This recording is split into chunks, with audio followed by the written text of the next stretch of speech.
में बीपीएससी के पीवाईक्यू के अंतर्गत जो है मिडाइवल हिस्ट्री में हम लोग दिल्ली सल्तनत के प्रशासन को देखेंगे। लिए चलिए स्टार्ट करते हैं।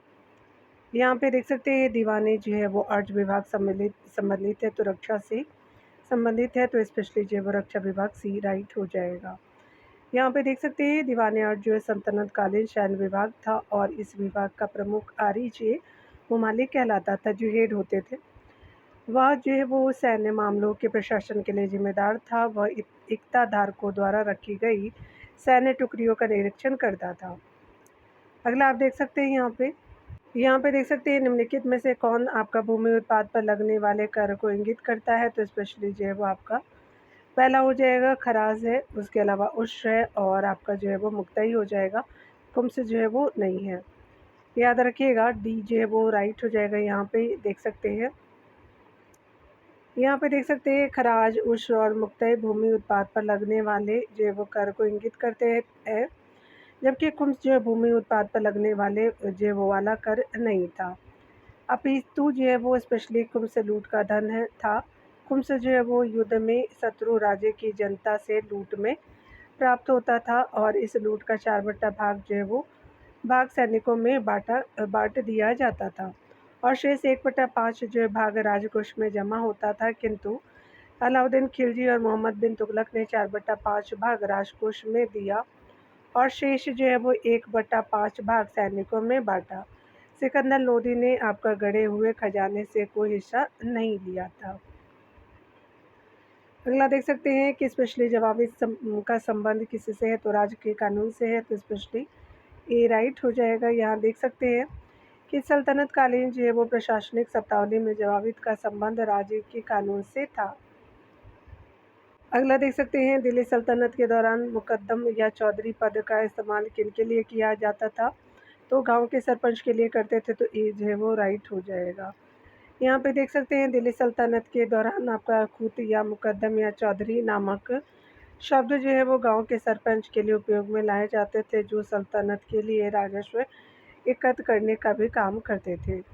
अगला देख सकते हैं कि सल्तनत काल के सिक्के जो है वो टंका और शशगनी एवं जीतल किन जो धातुओं के थे, तो चांदी और तांबा से थे। ये जो है वो राइट हो जाएगा। यहाँ देख सकते हैं सल्तनत कालीन 2 प्रमुख मुद्राएं हैं, जीतल और टंका। इल्तुतमिश आपका जो है वो दिल्ली सल्तनत का पहला तुर्क शासक था, जिसने आपका शुद्ध अरबी सिक्के चलाए और मुद्रा प्रणाली में इसका योगदान दिल्ली सल्तनत के शासकों में सर्वाधिक है, क्योंकि उसी ने 2 जो प्रमुख सिक्के अर्थात जो है वो चांदी का टंका और तांबे का जीतल प्रचलित किया। शशगनी भी जो है वो चांदी का सिक्का था। टंका एवं जीतल का अनुपात 1:48 का था। यहाँ देख सकते हैं कि दिल्ली सल्तनत का जो है वो कला एवं स्थापत्य को देखेंगे, तो 2.5 दिन का जो झोपड़ा क्या है, तो मस्जिद हो जाएगा, तो ये जो है वो राइट हो जाएगा। यहाँ पे देख सकते हैं ऐबक ने आपका दिल्ली में कुव्वत उल इस्लाम और अजमेर में 2.5 दिन का झोपड़ा नामक मस्जिदों का निर्माण करवाया था। उसने दिल्ली में स्थित जो है वो कुतुब मीनार का निर्माण प्रारंभ किया, जिसे इल्तुतमिश ने पूरा किया। यहाँ देख सकते हैं स्पेशली जो है वो कुतुब मीनार किसके द्वारा पूरा किया गया, तो ये इल्तुतमिश के द्वारा पूरा किया गया। ये जो है वो राइट हो जाएगा। आप देख सकते हैं कुतुब मीनार का निर्माण कुतुबुद्दीन ऐबक ने आरंभ करवाया और जो है वो सुल्तान इल्तुतमिश के काल में इसका निर्माण कार्य पूरा हुआ। सूफी जो है वो प्रसिद्ध सूफी ख्वाजा कुतुबुद्दीन बख्तियार काकी के नाम पे इसका नाम कुतुब मीनार रखा गया। यह गोलाकार और पंचमंजिली जो है वो 5 मंजिली इमारत है। फिरोज शाह तुगलक के शासनकाल में इसकी चौथी मंजिल को काफ़ी हानि पहुंची थी, जिस पर फिरोज ने चौथी मंजिल के जो है वो पुनर्निर्माण के साथ साथ 5वीं जो है वो मंजिल पर भी जो है वो मंजिल का भी निर्माण करवाया था। इस प्रकार जो है कुतुब मीनार में 4 मंजिलों के स्थान पर जो है 5 मंजिला जो है वो मंजिलें बन गई, जो आज भी विद्यमान है। सुल्तान जो है वो उल्लुग खां और रजिया सुल्तान ने कुतुब मीनार के जो निर्माण में कोई योगदान नहीं दिया था। अगला देख सकते हैं अलाई दरवाज़ा का निर्माण किस जो है वो सुल्तान ने करवाया था, तो अलाउद्दीन खिलजी ने कराया था। सी जो है वो राइट हो जाएगा। अलाई दरवाज़ा का निर्माण जो है सुल्तान आपका जो अलाउद्दीन खिलजी ने कुतुब मीनार के निकट करवाया। इसका निर्माण जो लाल पत्थरों तथा जो है संगमरमर के द्वारा हुआ। यह जो है वो 1311 ईस्वी में आपका बनकर तैयार हुआ। और तुतमिश के मकबरे की तरह, जिसमें एक चौकोर बड़ा कमरा है जिसकी छत पर एक गुंबद है और इसकी चारों दीवारों में एक मेहराबदार जो है वो प्रवेश द्वार है। यहाँ पे आप देख सकते हैं दिल्ली सल्तनत की साहित्य को, तो स्पेशली तबकात नशरी का लेखक कौन है, तो वो मिनहाज उस सिराज हो जाएंगे, तो स्पेशली सी जो है वो राइट हो जाएगा। यहाँ पे आप डिटेल से देख सकते हैं तबकात नासरी का जो है वो लेखक मिनहाज उस सिराज था, जो सुल्तान नासिरुद्दीन को समर्पित किया गया था। यह जो वो ग्रंथ 23 अध्यायों में है और H.G. जो रॉबर्टी ने इसका अंग्रेजी में अनुवाद किया। इस जो वो पुस्तक में मोहम्मद गौरी की भारत विजय का प्रत्यक्ष वर्णन मिलता है। ध्यान देने वाली बात है कि मिनहाज पहले इतिहासकार थे, यानी इतिहासकार है जिन्होंने यह आपका कहा था कि कुतुबुद्दीन ऐबक ने अपने नाम की मुद्राएं प्रसारित की और खुतबा पढ़वाया। देख सकते हैं मोरक्को के यात्री इब्न बतूता का वृत्तांत किस जो रूप में जाना जाता है, तो रेला के रूप में जानते हैं, तो ये जो है वो राइट हो जाएगा। देख सकते हैं इब्न बतूता अफ्रीका के मोरक्को का रहने वाला था, जो मोहम्मद बिन तुगलक के काल में दिल्ली आया। इसने अपनी यात्रा वृत्तांत अरबी भाषा में यानी रेला नामक जो पुस्तक में लिखा। इसने मोहम्मद तुगलक कालीन नीतियों की आलोचना की है। बारामासा की रचना किसने की है थी, तो मलिक मोहम्मद जैशी हो जाएंगे, सी जो है वो राइट हो जाएगा। बारामासा की रचना जब मलिक मोहम्मद जैशी ने की थी, जैसी कि पद्मावत रावट और आखिरी जो कलाम में से जो पद्मावत का हिंदी साहित्य में महत्वपूर्ण स्थान है। यहाँ देख सकते हैं ज्ञान दीपक जो है वो नामक पुस्तक की रचना किस महान संत ने की थी, तो दरिया साहब ने किया था, भी जो है वो राइट हो जाएगा। संत दरिया साहब ने ज्ञान दीपक जो है नामक पुस्तक की रचना की थी। वे बिहार के रहने वाले थे। सालार मसूद गाजी महमूद गजनवी की सेना के प्रमुख थे। इनकी दरगाह जो है बहराइच उत्तर प्रदेश में स्थित है। यहाँ देख सकते हैं स्पेशली चचनामा का फ़ारसी में अनुवाद किसके द्वारा किया गया था, तो ये मोहम्मद बिन आपका अबू बकर कुफ़ी हो जाएंगे, तो स्पेशली सी जो है वो राइट हो जाएगा। यहाँ देख सकते हैं चचनामा का जो है वो फ़ारसी अनुवाद आपका मोहम्मद अली बिन अबू बकर कुफ़ी ने किया था। चचनामा अरबी भाषा में लिखी गई पुस्तक है जिसके लेखक के नाम के विषय में स्पष्ट जानकारी प्राप्त नहीं होती है। चचनामा में 680 से लेकर के 718 ईस्वी तक के सिंध के इतिहास का विवरण है और इस जो पुस्तक का फ़ारसी से अंग्रेजी में आपको पूर्ण अनुवाद 1900 ईस्वी में मिर्जा कलिच बेग आपका फुडून बग किया गया था। और यहाँ देख सकते हैं तारीख़ फ़िरोज़ शाही किसके द्वारा लिखी गई थी, तो शम्स सिराज अफ़ीफ़ के द्वारा लिखा गया। ये जो है वो राइट हो जाएगा। यहाँ देख सकते हैं कि तारीख़ फ़िरोज़ शाही शम्स सिराज अफ़ीफ़ और आपका जियाउद्दीन बर्नी द्वारा लिखी गई दो अलग अलग फ़ारसी ग्रंथ है, जिसका शीर्षक समान है, यानी ये जो है वो सही हो जाएगा। देख सकते हैं कि भारत में आपका कागज़ का प्रारंभ कब हुआ था, तो ये स्पेशली जो है वो 11वीं जो है वो शताब्दी हो जाएगा। भारत में कागज़ का प्रारंभ जो है वो प्रथम प्रयोग लगभग 7वीं से 8वीं सदी के दौरान आरंभ हुआ माना जाता है। उपलब्ध प्रमाणों के अनुसार जो है वो 11वीं शताब्दी तक आते आते भारत में कागज़ पर लिखे दस्तावेज प्रकट होने लगे थे और 12वीं से 13वीं सदी में पांडुलिपियों एवं जो है वो शाही अभिलेखों में आपका जो है वो कागज़ का प्रयोग आपका स्पष्ट रूप से देखने को मिलता है। यहाँ पे आपका जो है वो बिहार बीपीएससी ने ए माना था, ठीक है ना, यहाँ पे यानी 12वीं माना था बीपीएससी ने। यहाँ अगला देख सकते हैं उत्तर भारत एवं दक्कन के प्रांतीय राजवंश को देखें तो बहमनी राज्य का संस्थापक कौन था, तो अलाउद्दीन हसन हो जाएंगे, तो ए जो है वो राइट हो जाएगा। यहाँ देख सकते हैं डिटेल को कि दक्कन के अमीरान ए सदा के विद्रोह के परिणाम स्वरूप मोहम्मद बिन तुगलक के शासनकाल के अंतिम दिनों में बहमनी साम्राज्य की स्थापना हुई और जफर खां यानी हसन गंगू 1347 से 1358 ईस्वी जो टाइम पीरियड है नामक एक सरदार अलाउद्दीन हसन बहमन शाह की उपाधि धारण करके 1347 ईस्वी में सिंहासन आरूढ़ हुआ और बहमनी साम्राज्य की नींव डाली गई। उसने जो है वो गुलबर्गा को अपने नव संस्थापित साम्राज्य की राजधानी बनाया तथा उसका नाम जो है वो ऐशानाबाद रखा। अपने जो है वो साम्राज्य के शासन के लिए उसने जो है इसे चारों तरफों अथवा जो प्रांतों में स्पेशली विभाजित किया। गुलबर्गा, दौलताबाद, बरार और बीदर, प्रत्येक प्रांत एक जो है वो शासक के अधीन था। गुलबर्गा का प्रांत जो है सबसे महत्वपूर्ण था। इसमें जो है वो बीजापुर भी सम्मिलित था गुलबर्गा में। और जो है वो उसने दक्षिण के हिंदू शासकों से संघर्ष किया तथा अपने अनुयायियों को पद और जागीर प्रदान करने की प्रथा अपनाई। यहाँ देख सकते हैं भक्ति एवं सूफी आंदोलन को तो शेख जो है वो बहाउद्दीन जकारिया के संप्रदाय के थे। तो आपका जो है वो सोहरावर्दी हो जाएंगे, तो ये जो है वो राइट हो जाएगा। यहाँ देख सकते हैं स्पेशली जो है वो आपका भारतवर्ष में सोहरावर्दी संप्रदाय शेख बहाउद्दीन जकारिया ने 1182 से लेकर के 1262 ईस्वी का रहा है। सूफियों की इस संप्रदाय में शेख सदीउद्दीन आरिफ और शेख जो रुकनुद्दीन आपका अलू अहमद अबुल फ़तह, यहाँ पे रुकनुद्दीन अबुल फ़तह है, और शेख जलालुद्दीन शुर्क पोश जो है वो बुखारी आदि हुए। इस संप्रदाय के संत जो है सुख में आपका जीवन पर बल देते थे। धन और संप्रदाय को जो है वो धन और संपत्ति की को साधना में बाधक नहीं मानते थे। अगला देख सकते हैं सभी जो है वो भक्ति संतों के मध्य एक समान विशेषता आपका थी कि उन्होंने अपनी वाणी को उसी जो भाषा में लिखा जिसे जो उनके भक्त समझते थे। यहाँ देख सकते हैं भक्ति आंदोलनों के संतों का आचार बहुत आपका ऊंचा था। इसमें से बहुत से जो है वो देश का भ्रमण किया, और जो उसमें से बहुतों ने देश का भ्रमण किया और वे कई प्रकार के लोगों से मिले जिनके विचार भिन्न थे।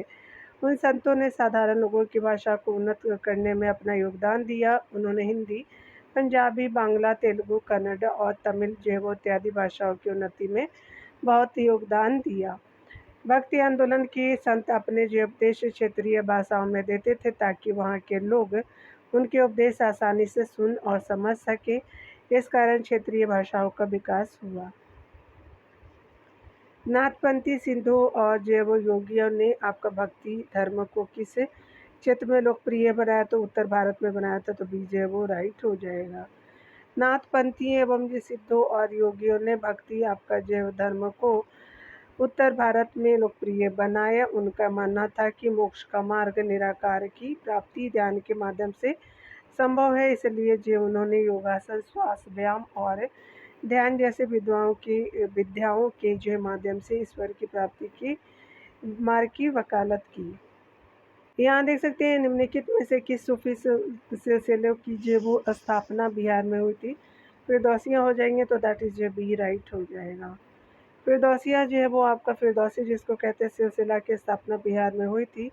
भारत में इस सिलसिले से आपका संबंधित सबसे प्रमुख आपका सूफी सिख सरफुद्दीन याहिया मनेरी थे। सिख आपका मनेरी बिहार में इस सिलसिले के प्रमुख प्रचारक थे। मुगल वंश को देखते हैं यहाँ पे, तो स्पेशली जो वो भारत में मुगल वंश का संस्थापक कौन था, तो बाबर था, तो डी जे वो राइट हो जाएगा। मुगल वंश का जो है वो संस्थापक की बात करें तो यहाँ पे जो है बाबर आपका था। मुगल शासक वास्तव में तुर्की की चगताई जेवो नामक शाखा के थे। इस शाखा का नाम जो है वो प्रसिद्ध मंगोल नेता चंगेज खां के द्वितीय पुत्र के नाम पे पड़ा था, जिसके जो अधिकार में मध्य एशिया का तुर्किस्तान क्षेत्र था। यहाँ देख सकते हैं पानीपत के युद्ध में बाबर की जो जीत का मुख्य आपका कारण था, तो उसकी सैन्य कुशलता थी, तो स्पेशली बी राइट हो जाएगा। पानीपत की जो लड़ाई आपका 21 अप्रैल 1526 को बाबर और हुमायूं लोदी के बीच हुआ था। बाबर और इब्राहिम लोदी के बीच हुई थी। इसमें जो है वो अपनी सैन्य कुशलता के बल पर बाबर ने विजय प्राप्त की। बाबर की सैन्य जो है वो संख्या लोदी से कम थी, फिर भी जो है वो उसकी कुशल सैन्य नीति के चलते आपका विजयश्री ने उसका वरण किया। इब्राहिम लोदी जो है वो स्वयं एक अनुभव शून्य आपका व्यक्ति था, और बाबर लिखता है कि वह अनुभवहीन व्यक्ति था जो अपनी गतिविधियों में बड़ी असावधानी रखता था। वह बिना किसी व्यवस्था के आगे बढ़ता और रुकता और बिना किसी दुर्दशा के संघर्ष में लीन हो जाता था। अगला देख सकते हैं यहाँ पे देख सकते हैं विचार करने हैं, तो भारत में बाबर के आक्रमण के कारण तो उपमहाद्वीप में बारूद का आगमन, तो ये सही नहीं है। क्षेत्र की वास्तुकला में मेहराब और गुंबद का परिचय हुआ, तो ये भी सही नहीं है। प्रदेश में आपका तैमूरिड राजवंश की स्थापना हुई, तो 3 राइट है। और युद्ध में तोपों की शुरुआत हुई, तो 3 और 4 जो है वो राइट हो जाएगा। यहाँ पे देख सकते हैं ए जो है वो बिल्कुल आपका राइट ऑप्शन हो जाएगा। यहाँ पे बताया जा रहा है कि बाबर के आगमन के फलस्वरूप भारत में तैमूरी राजवंश की स्थापना हुई। बाबर पेतृ वंश की ओर से तैमूर का 5वां वंश था। बाबर के आगमन के कारण जो है वो भारत में सर्वप्रथम युद्ध में तोपों की जो है वो शुरुआत हुई। पानीपत के प्रथम युद्ध में उसकी जो है वो विजय का प्रमुख श्रेय उसके तोपखानों को दिया जाता है। उस्ताद अली एवं मुस्तफ़ा नामक तुर्की तोपचियों की सहायता से उसने एक अच्छा तोपखाना तैयार किया था। भारतीय उपमहाद्वीप में बारूद का आगमन बाबर के भारत आने से पूर्व हो चुका था, जबकि वास्तुकला के क्षेत्र में मेहराब तथा गुंबद का प्रयोग तुर्कों के आगमन के बाद ही प्रारंभ हुआ था। यहाँ देख सकते हैं पहला और दूसरा राइट नहीं है, यहाँ पे तीसरा और चौथा राइट हो जाएंगे।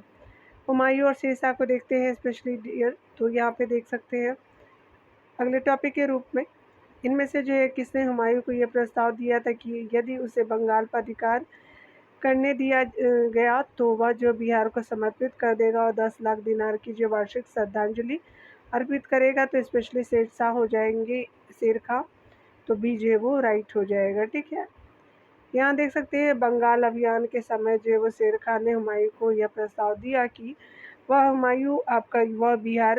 वह बिहार हुमायूं को सौंप देगा यदि उसे बंगाल का अधिकार करने दिया गया, बंगाल पर अधिकार। साथ ही वह जो है वो 10 लाख दिनार की वार्षिक श्रद्धांजलि भी अर्पित करेगा। अगला देख सकते हैं यहाँ पे कि स्पेशली जो इन शासकों में से किसने अपनी सैन्य टुकड़ियों को 200, 250 और 500 की इकाइयों में विभाजित किया था। तो आपका स्पेशली जो वो शेरशाह और इस्लाम शाह हो जाएंगे, तो ई जो वो राइट हो जाएगा। इस्लाम शाह और शेरशाह का पुत्र था। इस्लाम शाह ने पूरे आपका उत्तर भारत में 8 वर्षों तक शासन किया। उसकी मृत्यु जो है लगभग 553 ईस्वी में हुई थी। इस्लाम शाह ने ही अपने सैन्य टुकड़ियों का 50 और जो वो 200 और 250 और जो वो 500 की इकाइयों में विभाजित किया था। शेर शाह के जो है वो समय में भी जो है वो सैन्य विभाजन की प्रणाली प्रचलित थी। यहाँ ध्यान से देख सकते हैं बीपीएससी ने इसको ई माना था। हुमायूं ने चुनार दुर्ग पर जो प्रथम बार आक्रमण कब किया था, तो 1532 में किया, तो ई जो वो राइट हो जाएगा।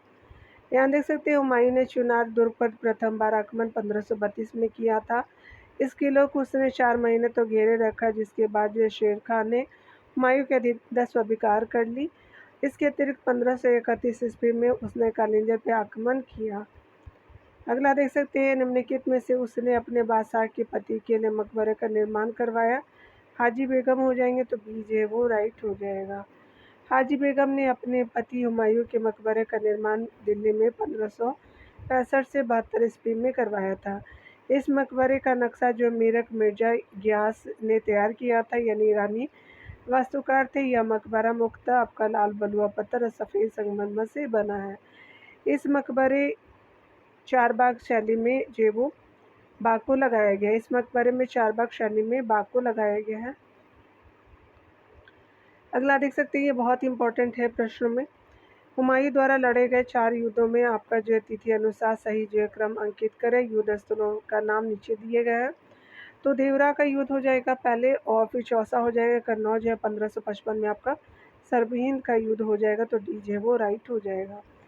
देख सकते हैं कि हुमायूं द्वारा लड़े गए 4 प्रमुख युद्धों का क्रम इस प्रकार है। देवरा है, चौसा है, कन्नौज, सरहिंद हो जाएंगे। 1532 ईस्वी में उसने जो गोमती के तट पर स्थित देवरा नामक स्थान पर अफगान जेबो विद्रोहियों को परास्त किया और 1539 में चौसा के युद्ध में शेरशाह से जो पराजित होना पड़ा। इस युद्ध में निजाम नामक भिस्ती ने हुमायूं की जान बचाई थी। हुमायूं के आपका विरुद्ध चौसा की इस वजह से आपका शेर खां यानी शेरशाह की प्रतिष्ठा एवं शक्ति दोनों में वृद्धि हुई। उसने फरीद अल दीन शेरशाह की पदवी धारण कर अपने नाम का खुतबा पढ़वाया तथा जो सिक्के पर भी अंकित करवाया। 1540 ईस्वी में कन्नौज या बेलग्राम के युद्ध में भी हुमायूं को शेरशाह से पराजित होना पड़ा और विवश होकर के एक निर्वासित की भांति इधर उधर भटकना पड़ा। 1555 ईस्वी में सरहिंद युद्ध की विजय ने स्पेशली हुमायूं को एक बार पुनः अपना खोया हुआ राज्य वापस दिला दिया। यहाँ पे आप देख सकते हैं स्पेशली बात करें युद्धों का जो है वो सही क्रम इस प्रकार है: देवरा 1532 से 1539 चौसा है, कन्नौज 1540 से 1555 जो सरहिंद का हो जाएगा। यहाँ देख सकते हैं कि निम्नलिखित में से किस जो है वो सुल्तान ने पहले हजरत आला की उपाधि अपनाई और बाद में सुल्तान की, तो शेरशाह शुरू हो जाएंगे, तो स्पेशली सी जो है वो राइट हो जाएगा। बंगाल के जो है वो शासक नुसरत शाह को पराजित करके शेरशाह यानी स्पेशली जो है वो शेरशाह सूरी ने हजरत आला की उपाधि धारण की, तो 1539 ईस्वी में चौसा के युद्ध में हुमायूं को पराजित करके उसने शेरशाह की उपाधि धारण की तथा अपने नाम का खुतबा पढ़वाया और सिक्का चलवाया। यहाँ देख सकते हैं शेरशाह का मकबरा कहाँ स्थित है, तो सासाराम में है, तो ये जो है वो राइट हो जाएगा। यहाँ देख सकते हैं शेरशाह का मकबरा जो है वो बिहार के रोहतास जिले में सासाराम जो है वो नामक स्थान पर एक तालाब के बीच आपका ऊंचे चबूतरे पर बना है। कालिंजर युद्ध यानी 1545 ईस्वी के दौरान घायल हो जाने से शेरशाह की मृत्यु हो गई थी। जब्ती प्रणाली आपका उसकी किसकी उपस्थित तो शेरशाह की थी, तो सी जो है वो राइट हो जाएगा। जब्ती जो है वो मुगल कालीन राजस्व निर्धारण की महत्वपूर्ण प्रणाली थी। प्रमुख ऐतिहासिक स्रोतों और अबुल फजल के विवरण के अनुसार इस जो प्रणाली की शुरुआत शेरशाह के काल में मानी जाती है, जबकि अकबर के शासनकाल में इस प्रणाली में आपका कई बदलाव कर इसे और भी वैज्ञानिक बनाया गया। जब्ती प्रणाली ही अकबर के समय में आगे चल कर के आईने दशाला का आधार बनी। यहाँ देख सकते हैं कि किसी भी सरकार ने नहीं और अंग्रेजों ने भी आपका नहीं जितना कि इस पठान में काफ़ी बुद्धिमत्ता का परिचय दिया। शेरशाह सूरी के बारे में शब्द किसने लिखे, तो आपका H.G. कीन हो जाएंगे, तो ए जे वो राइट हो जाएगा। देख सकते हैं डिटेल से H.G. कीन जो वो शेरशाह सूरी के बारे में लिखते हैं कि किसी भी सरकार ने नहीं और अंग्रेजों ने भी नहीं जितना कि इस पठान ने काफ़ी बुद्धिमत्ता का परिचय दिया। दरअसल शेरशाह के बारे में आपका टिप्पणी कीन ने उसकी प्रशासनिक शासन व्यवस्था, शांति व्यवस्था, सड़कें, चौराहे, डाक व्यवस्था आदि सुधारों के संदर्भ में की थी। यहाँ देख सकते हैं कि 26 जून 1539 को शेरशाह और हुमायूं के बीच युद्ध कहाँ लड़ा गया, तो चौसा में लड़ा गया था, तो डी जो वो राइट हो जाएगा। चौसा की लड़ाई जो 1539 ईस्वी में शेरशाह सूरी और मुगल शासक हुमायूं के बीच हुई। शेरशाह सूरी ने हुमायूं को हराया और फरीद अल दीन शेरशाह की उपाधि धारण की। अगला जो है वो टॉपिक अकबर को देख सकते हैं यहाँ पे। तो भारत के एकीकरण के बाद वह मध्य पूर्व पश्चिमी एशिया को एक करना चाहता था, जो एक विश्व साम्राज्य की स्थापना की ओर महत्वपूर्ण कदम था। आर.पी. त्रिपाठी ने मुगलकालीन भारत के किस जो है सम्राट के बारे में लिखा, तो ये स्पेशली जो है वो अकबर के बारे में लिखा था, तो सी जो है वो राइट हो जाएंगे। यहाँ पे देख सकते हैं कि आर.पी. त्रिपाठी मुगलकालीन सम्राट अकबर के बारे में ये आपका लिखते हैं कि भारत के एकीकरण के बाद वह मध्य पूर्व और पश्चिम एशिया को एक करना चाहता था, जो एक विश्व साम्राज्य की स्थापना की ओर महत्वपूर्ण कदम था। अगला आप देख सकते हैं स्पेशली फतेहपुर सीकरी जो है वो स्थित प्रसिद्ध बुलंद दरवाज़ा जामा मस्जिद का कौन सा प्रवेश द्वार बनता है, तो दक्षिण बनता है, तो सी जो है वो राइट हो जाएगा। अगला देख सकते हैं यहाँ पे डिटेल से फतेहपुर सीकरी जो स्थित आपका प्रसिद्ध बुलंद दरवाज़ा जामा मस्जिद का दक्षिण प्रवेश द्वार बनता है। फतेहपुर सीकरी की जामा मस्जिद का निर्माण मुगल जो वो शासक अकबर ने करवाया था, स्पेशली तो निर्माण कराया था। यहाँ पे देख सकते हैं हल्दी घाटी के युद्ध में महाराणा प्रताप की सेना के सेनापति कौन थे, तो हकीम खां हो जाएंगे, सी जो है वो राइट हो जाएगा। देख सकते हैं हल्दी घाटी का युद्ध आपका जून 1576 में महाराणा प्रताप और मुगल सेनापति मानसी एवं आसफ खां के मध्य लड़ा गया था। राजपूत योद्धाओं के अलावा राणा की जो है वो सेना के अग्रभाग का नेतृत्व अफगानों की एक टुकड़ी के साथ हकीम खां शुरू कर रहा था। राणा की सेना में जो वो भीलों की भी एक छोटी सी टुकड़ी शामिल थी। यह राणा की मुगलों के साथ आमने सामने की आखिरी जो वो मुठभेड़ थी और आगे उसने जो वो छापामार युद्ध का सहारा लिया। अगला देख सकते हैं कि निम्नलिखित में से जो है किसी मुस्लिम शासक ने तीर्थ यात्रा कर समाप्त कर दिया था, तो ये अकबर हो जाएंगे, तो दैट इज जो वो डी राइट हो जाएगा। यहाँ देख सकते हैं मुगल शासक व्यवस्था को स्थापित करने का श्रेय अकबर को ही है। उसकी केंद्रीय शासन व्यवस्था तथा जो बादशाह के पद और अधिकारों एवं कर्तव्यों की व्याख्या और प्रांतीय शासन, आपका लगान व्यवस्था, मुद्रा व्यवस्था, मनसबदारी व्यवस्था आदि सभी को जो उसके जो है समय में सफलता प्राप्त हुई। वह जो है वो उसके उत्तराधिकारियों के लिए आधार स्वरूप बनी। अकबर पहला आपका जो मुस्लिम सम्राट था जिसने संगठित और घोषित आपका जो नीति यानी सुलह सुलह कुल के रूप में हिंदू मुस्लिम एकता और धार्मिक सहिष्णुता को अपनी राजनीतिक आदर्श बनाया। अपने जो वो उदार धार्मिक नीति के अंतर्गत उसने 1562 में दास प्रथा, 1563 में आपका जो है वो तीर्थ यात्रा और स्पेशली 1564 में जजिया कर को समाप्त कर दिया। अपने सामाजिक सुधार के अंतर्गत उसने बाल विवाह और सती प्रथा को रोकने का प्रयत्न किया। अतः जो अकबर की लोकप्रियता के कारणों में उपयुक्त चारों बिंदुओं को सम्मिलित किया जाता है।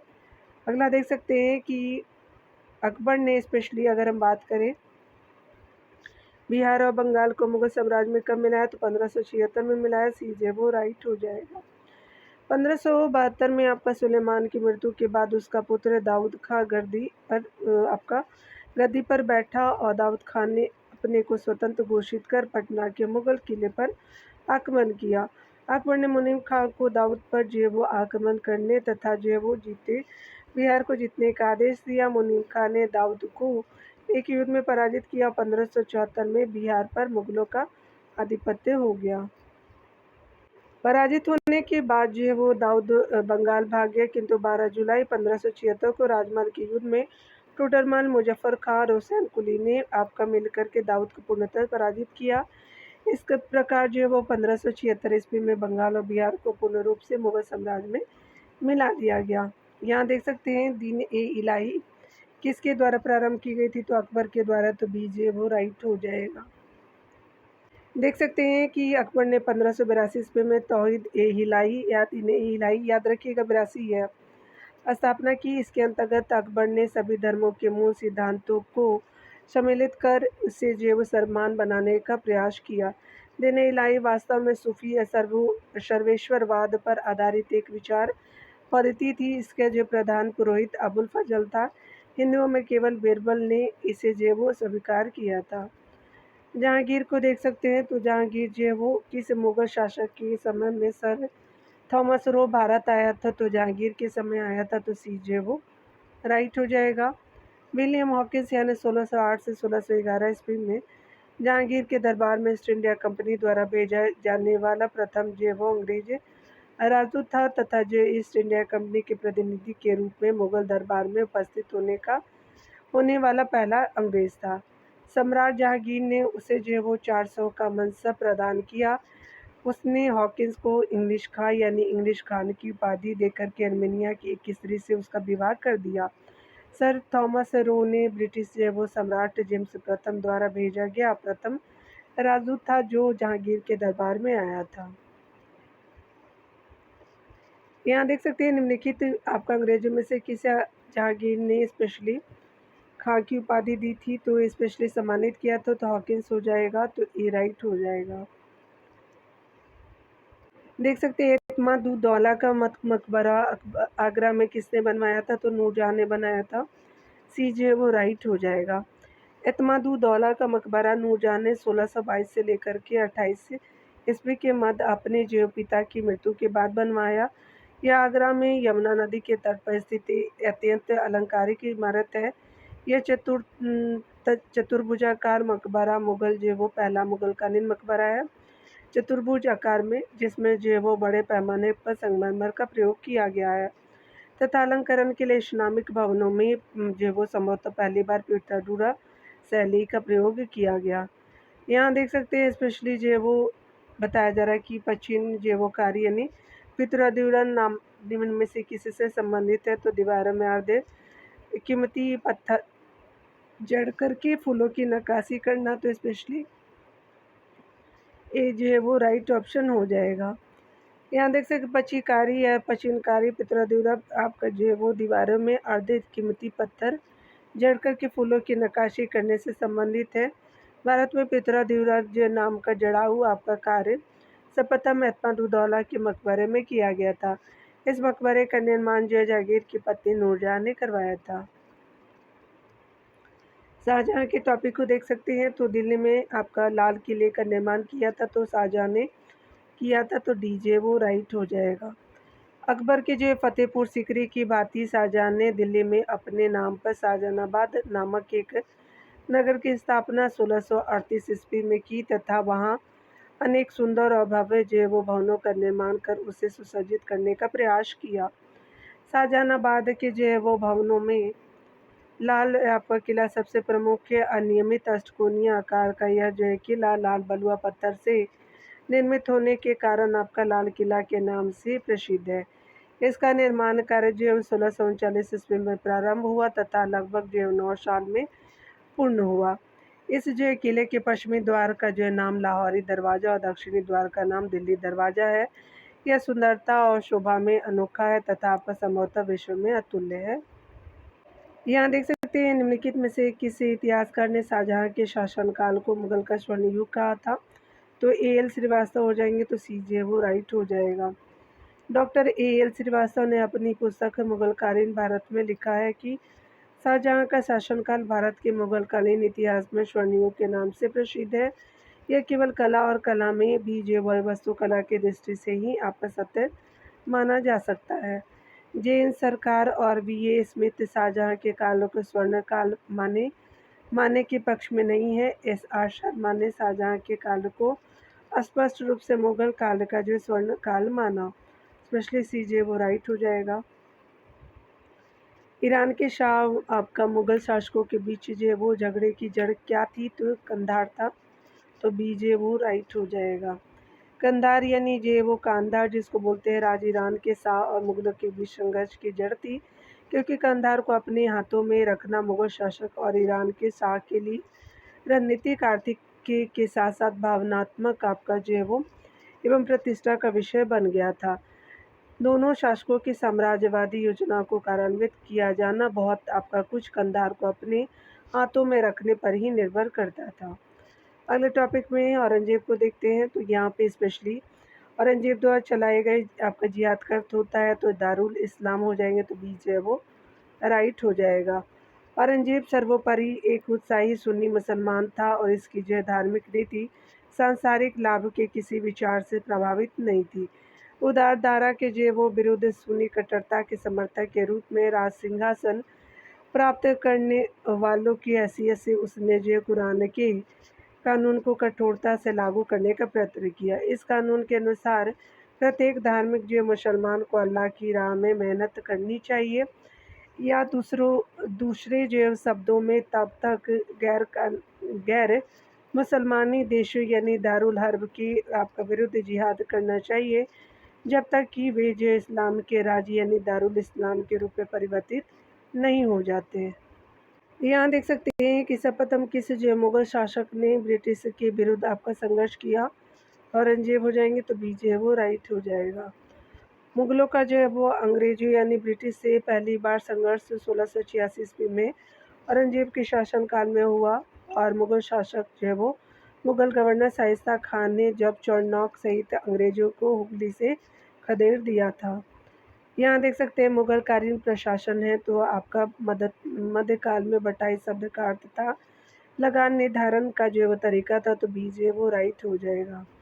मध्यकाल में आपका बटाई शब्द का तात्पर्य लगान निर्धारण की एक पद्धति थी जिसमें वास्तविक उपज का बंटवारा राज्य और कृषक के बीच होता था। शेरशाह सूरी ने लगान निर्धारण के लिए 3 प्रणालियाँ अपनाई थी। पहला था नष्ट या मुक्ताई या कनकूत, अगला था नकदी या जेबू अथवा आपका जब्ती हो जाएगा, गल्ला बख्शी या बटाई हो जाएगा। बटाई 3 प्रकार की होती थी, खेत बटाई, लंक बटाई और राश बटाई हो जाएगी। 2 अशपा और सी अशपा प्रथा किसने आपका शुरू की थी, तो जहांगीर ने शुरू किया था, बीजे वो राइट हो जाएगा। 2 अशपा और सी अशपा प्रथा जो है वो जहांगीर ने चलाई थी। इसके अंतर्गत बिना जात पत बढ़ाए ही मनसबदारों को अधिक सेना रखना पड़ता था। 2 अशपा जिसमें जो मनसबदारों को अपने सवार पद के दुगना घोड़े रखने पड़ते थे। सी अशपा इसमें मनसबदारों को अपने सवार पद के 3 गुने घोड़े रखने पड़ते थे। यहाँ देख सकते हैं मुगल प्रशासन में मुतसिब था तो लोक आचरण अधिकारी थे, तो सी जो है वो राइट हो जाएगा। प्रशासन में मुतसिब जो है वो जन आचरण के निरीक्षण विभाग का अधिकारी, जिसका जो है वो कार्य प्रजा के आचरण को उच्च बनाए रखना था। प्रजा के आचरण को शुद्ध बनाए रखने के लिए अकबर ने शराब के खुले और अनियंत्रित व्यापार पर अंकुश लगाया और वेश्याओं का जो है वो नगरों में निवास निषिद्ध घोषित कर दिया था। वेश्याओं को जो है वो नगरों से निष्कासित कर एक नए जो है वो स्थान पर बसाया गया और उसका नाम शैतानपुरी रखा गया। अगला देख सकते हैं मुगल जो प्रशासन में मदते माँ से इंगित करता था, तो विद्वानों को दी जाने वाली राजस्व मुक्त अनुदत्त भूमि हो जाएंगी, तो बी जो है वो राइट हो जाएगा। मुगल प्रशासन में आपका विद्वान एवं धार्मिक लोगों को दी जाने वाली राजस्व मुक्त अनुदान भूमि को मदते माश कहा जाता था। इसे सयूर आपका गाल भी कहा जाता था। दान दी जाने वाली समस्त भूमि का निरीक्षण सद्र करता था तथा सद्र का यह भी दायित्व था कि इन अनुदानों का दुरुपयोग न होने पाए। यह भूमि स्थानांतरित आपका नहीं होती थी और अनुदान ग्राही के पास वंशानुगत रूप से रहती थी। यहाँ देख सकते हैं मुगल प्रशासन में मुख्य काजी था, तो मुख्य न्यायाधीश थे, तो ये जो है वो राइट हो जाएंगे। मुख्य काजी जो है वो काजी उल कुजात यह प्रधान काजी था तथा जो है न्याय विभाग का प्रमुख होता था। यहाँ देख सकते हैं स्पेशली जो है वो बताया जा रहा है कि मध्यकालीन भारत में मनसबदारी व्यवस्था क्यों लागू की गई थी, तो सैनिकों की सुगमता से भर्ती द्वारा की गई थी, तो बी जो है वो राइट हो जाएगा। मनसबदारी व्यवस्था एक विशेष प्रशासनिक व्यवस्था थी जिसका प्रचलन आपको मुगल शासक अकबर द्वारा किया गया था। मनसब द्वारा 3 जो बातें निर्धारित होती थी: पदाधिकार का जो वरीयता क्रम और दूसरा वेतनमान तथा सैनिक दायित्व हो जाएगा। सैनिक उत्तरदायित्व में मनसबदार को अपने मनसब के अनुसार सैनिकों को रखना पड़ता था।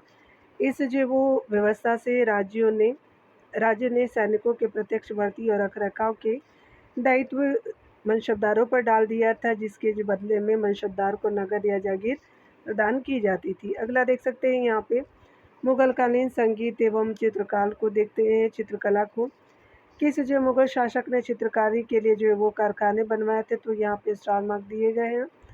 हुमायूं ने जो है वो चित्रकारी के लिए कारखाना एनसीईआरटी के अनुसार निगार खाना, जबकि मनुजा की पुस्तक है a critical study of Mughal painting during Akbar जो है वो रेन हो जाएंगे। इसके अनुसार जो है वो तस्वीर खाना बनवाया था, ठीक है, जो इसकी पुस्तकालय से जुड़ा था।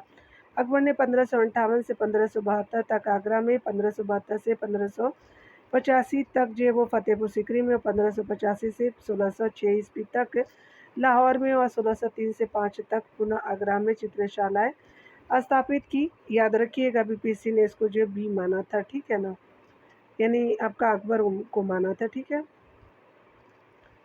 यहाँ देख सकते हैं दास्ताने अमीर हमजा का चित्रांकन किसके द्वारा किया गया था, तो यहाँ पे जो स्टार मार्क दिए गए हैं। यहाँ पे देख सकते हैं अकबर ने अनेक ग्रंथों को चित्रित करवाया था। इसमें आपका सर्वप्रथम दास्ताने अमीर हमजा या हमजा नामा कुछ स्रोतों में अकबर के काल में चित्रित प्रथम ग्रंथ के रूप में तूती नामा का उल्लेख भी मिलता है। यह जो है वो हुमायूं के काल में चित्रित होने वाला आरंभ हुआ था, यानी चित्रित होना आरंभ हुआ था हुमायूं के काल में और अकबर के शासनकाल में पूर्ण हुआ। जबकि प्रसिद्ध इतिहासकार सतीश चंद्र के अनुसार इसका जो चित्रांकन अकबर काल के जो वो शासनकाल में 1507 ईस्वी में प्रारंभ हुआ था, न कि हुमायूं के काल में। बदायूं और आपका शाह नवाब खां के अनुसार इसे तैयार करने में लगभग 15 वर्ष लगे थे और पहले जो अमीर सैयद अली तथा बाद में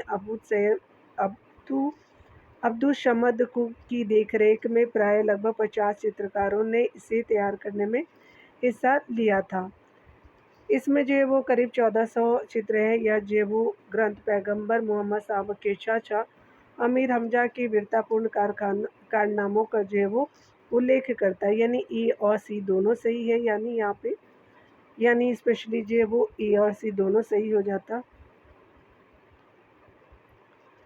यहाँ देख सकते हैं यूरोपीय आपका जो है वो चित्रकारी का प्रवेश किसके द्वारा माना जाता, तो अकबर के द्वारा माना जाता, तो बी राइट हो जाएगा। देख सकते हैं कि अकबर के दरबार में यूरोपीय चित्रकार का प्रवेश आपका पुर्तगालियों के माध्यम से हुआ था, जिनसे मुगल चित्रकारों ने दो विशेषताएं ग्रहण की थी: व्यक्ति विशेष का चित्रण करना, दृश्य में आगे दिखने वाले जो वस्तुओं को छोटे आकार में बनाना। चित्रकला का विकास हुमायूं के शासनकाल में प्रारंभ हुआ। अकबर के शासनकाल में यूरोपीय चित्रकला का प्रभाव मुगल चित्रकला शैली पे पड़ा। अकबर के दरबार में मिशिकन एक यूरोपीय आपका शैली का चित्रकार था। अकबर के समय दशवंत अग्रणी चित्रकार था। जहांगीर के शासनकाल में मुगल चित्रकला का स्वर्णयुग यानी स्वर्णकाल कहा गया है। जहांगीर के काल को यहाँ देख सकते हैं। दशवंत और वशावन प्रसिद्ध चित्रकार मुगल सम्राट के दरबारी थे। अकबर के समय थे। ये वो राइट हो जाएगा। दशवंत और वशावन अकबर कालीन चित्रकार थे। दशवंत जो एक कहार का बेटा था के काम से अकबर इतना प्रभावित हुआ था कि उसने इसे अपने समय के अग्रणी चित्रकार बनने में सहयोग दिया, किंतु बाद में यह महान चित्रकार मानसिक रूप से विचलित हो गया, स्पेशली जो दशवंत, और 1584 में इसने आत्महत्या कर ली। अकबरकालीन चित्रकारों के नाम जो अबुल फजल अपनी पुस्तक आईन अकबरी में गिनाए हैं, जो दशवंत बशावन, केशु केवललाल और मुकुंद मिशिकन, फारूक काल जेवोमक, माधव और जगन्नाथ, महेश वकीम, करण तारा और शावल और हरिवंश आदि हो जाएंगे। मुगल चित्रकला किसके जो नेतृत्व में अपने शीर्ष बिंदु पर था? तो जहांगीर के काल में था। तो ये जो है वो राइट हो जाएगा। मुगल चित्रकला जो जहांगीर के काल में आपका अपने शिखर पर पहुंच गई थी। जहांगीर चित्रकला का जो है वो बड़ा कुशल पारखी था। मुगल शैली में मनुष्य का चित्र बनाते समय एक ही जो है वो चित्र में विभिन्न चित्रकारों द्वारा मुख और शरीर तथा पैरों को चित्रित करने का रिवाज था। जहांगीर का दावा था कि वह किसी भी चित्र में विभिन्न चित्रकारों के अलग अलग योगदान को पहचान सकता था, और शिकार, युद्ध और राज दरबार के दृश्यों को चित्रित करने के अलावा जहांगीर के काल में मनुष्य तथा जानवरों के चित्रों को बनाने की कला में विशेष प्रगति हुई। अबुल हसन ने जहांगीर के सिंहासन आरोहण का एक चित्र बनाया था, जिसे जहांगीर की आत्मकथा तुजुक जहांगीरी के मुख्य पृष्ठ पर लगा दिया गया। जहांगीर के काल में मुगल चित्रकला का स्वर्णयुग कहा जाता है। यहाँ देख सकते हैं मुगल कालीन साहित्य को तो निम्नलिखित में से कौन सा एक तुलसीदास द्वारा नहीं लिखी गई थी? साहित्य लहरी जो उनके द्वारा नहीं लिखी गई थी। गीतावली, विनय पत्रिका, कवितावली उन्हीं की है, तुलसीदास जी की। गीतावली, विनय पत्रिका और कवितावली की रचना तुलसीदास ने की है, जबकि साहित्य लहरी की जो वो रचना सूरदास ने की है। हुमायूं नामा की जो रचना किसने की थी? तो स्पेशली गुलबदन बेगम जी हो जाएंगे। सी जे वो राइट हो जाएगा। बाबर की पुत्री और गुलबदन बेगम ने आपका हुमायूंनामा की रचना की थी, जो फारसी भाषा में है। भाषा अकबर ने अकबरनामा के प्रणयन के लिए सामग्री एकत्र करने के उद्देश्य से यह आदेश दिया था कि बाबर एवं हुमायूं के राज्यकाल के विषय में जिसे कुछ भी स्मरण वह उसे लेखबद्ध करके उसकी सेवा में प्रस्तुत करा। अतः अनेक लोगों ने इतिहास लिखना प्रारंभ किया। गुलबदन ने हुमायूंनामा की रचना भी इसी आदेश अनुसार हुई थी। यहाँ देख सकते हैं स्पेशली वो तबकाते अकबरी, जिसे कभी कभी अबुल फजल के अकबरनामा से अधिक विश्वसनीय माना जाता है, जिसके लिए जो है वो किसके द्वारा लिखी गई थी? तो निजामुद्दीन अहमद हो जाएंगे। तबकाते अकबरी तो बी जो वो राइट हो जाएगा। देख सकते हैं तबकाते अकबरी की रचना निजामुद्दीन अहमद द्वारा की गई थी। मुगल कालीन इतिहास को जानने में इस रचना की महत्वपूर्ण भूमिका है। अगला देख सकते हैं आईने अकबरी किसके द्वारा लिखी गई थी? तो अबुल फजल के द्वारा लिखी गई थी। तो डी जो है वो राइट हो जाएगा। आईने अकबरी जो है वो अकबर के रत्नों में से एक अबुल फजल द्वारा लिखी गई थी। अकबरनामा के जो है 3 भागों में से तीसरा भाग है, जिसमें अकबरकालीन शासन व्यवस्था का आधिकारिक जो है वो वृत्तांत है, यानी अकबरकालीन शासन व्यवस्था का। अगला देख सकते हैं फुतुहात आलमगीरी किसके द्वारा लिखी गई थी? ईश्वर दास नागर जी के द्वारा लिखी गई थी। बी जो है वो राइट हो जाएगा। फुतुहात आलमगीरी पुस्तक ईश्वर दास नागर द्वारा लिखी गई थी, जो लंबे समय तक जोधपुर जिले में आपका एक मुगल अधिकारी थे। इस कृति में औरंगजेब के शासनकाल की महत्वपूर्ण घटना शामिल है। 1698 ईस्वी तक का यह मालवा और राजपूताना के प्रांतीय शासन पर भी जो पर्याप्त प्रकाश डालता है। इसमें उसके जो शासनकाल के आसपास के रहस्यों की गहरी अंतर्दृष्टि शामिल है, जिसे आंशिक रूढ़िवादी, सांप्रदायिक, असंप्रदायवादी और जो यहाँ तक कि जिन विरोधी के रूप में पेश किया गया है। ध्यान देने वाली बात है कि फतवात आलमगीरी में जो वो सम्राट को न तो इस्लाम के समर्थक और न ही हिंदू धर्म के उत्पीड़क के रूप में दर्शाता है। इसके अलावा न तो शिवाजी के साथ आपस संघर्ष और न ही जसवंत की मृत्यु के बाद की जो वो घटना को धार्मिक दृष्टि से सामने रखा गया है। यहाँ देख सकते हैं फतवाते जो वो तुजुक बाबरी की जो भाषा में लिखा गया था, तुर्की में लिखा गया था। सी जो वो राइट हो जाएगा। तुजुक बाबरी जो है वो या अकबरनामा या बाबरनामा को बाबर ने अपनी भाषा मातृभाषा चगताई तुर्की में लिखा था। इसकी फ़ारसी जो है वो अनुवाद अकबर के शासनकाल में हुई थी। अब्दुर्रहीम खान खाना ने फ़ारसी में इसका अनुवाद किया, जबकि बाबरनामा का अंग्रेजी में प्रथम अनुवाद जो है वो जॉन लेडन और विलियम जो है वो एशकिन ने किया था बाबरनामा का। ठीक है, विविध को देख लेते हैं डियर। यहाँ पे देख सकते हैं मिलाना है, मैच करनी है, तो चलिए हम लोग देख लेते हैं। बाबर जो है वो पिता है और पुत्र हैं, तो बाबर जो है वो स्पेशली कामरान हो जाएंगे। और यहाँ पे देख सकते हैं अकबर, तो ये सलीम हो जाएंगे। शाहजहाँ जो है वो स्पेशली मुराद हो जाएगा। और जहांगीर का जो है वो बात करें तो खुसरो हो जाएंगे। तो आपका 3142 राइट हो जाएगा। ठीक है, यहाँ पे जो है वो बी आपका जो है वो राइट हो जाएगा। बाबर के पुत्रों में आपका हुमायूं, कामरान मिर्जा और असगरी मिर्जा और हिंदाल मिर्जा प्रमुख है। बाबर के पुत्र हैं। और स्पेशली अकबर के प्रमुख पुत्र सलीम है, मुराद मिर्जा है और दनिया याल हो जाएंगे। शाहजहाँ के जो 4 पुत्र थे, दारा शिकोह, शाह शुजा, औरंगजेब यानी आलमगीर जिसको बोलते हैं, मुराद बख्श हो जाएंगे। जहांगीर यानी सलीम के पुत्रों में खुर्रम जो आगे चलकर शाहजहाँ आपका बना, खुसरो मिर्जा हो जाएंगे, परवेज आदि सब मिले थे। ठीक है, यहाँ पे इमारत और बनाने वाली जो है वो देख सकते हैं। यहाँ पे स्पेशली अगर हम बात करें तो इमारत और आपका बनाने वाले जो है वो ये वाली, तो काबुली बाग मस्जिद जो है वो स्पेशली याद रखिएगा बाबर का है। 2.5 दिन का झोपड़ा जो है वो स्पेशली कुतुबुद्दीन ऐबक का है। इलाहाबाद का किला स्पेशली अकबर से संबंधित है। और एतमादुद्दौला का मकबरा जो है नूरजहाँ से संबंधित हो जाएगा। तो 4132 राइट हो जाएगा डियर। यहाँ पे देख सकते हैं कि ए जे वो बिल्कुल राइट हो जाएगा। यहाँ देख सकते हैं हरियाणा के जो है वो पानीपत में स्थित काबुली बाग मस्जिद बाबर ने पानीपत की लड़ाई यानी 1526 ईस्वी में इब्राहिम लोदी पर विजय की स्मृति में बनवाई थी।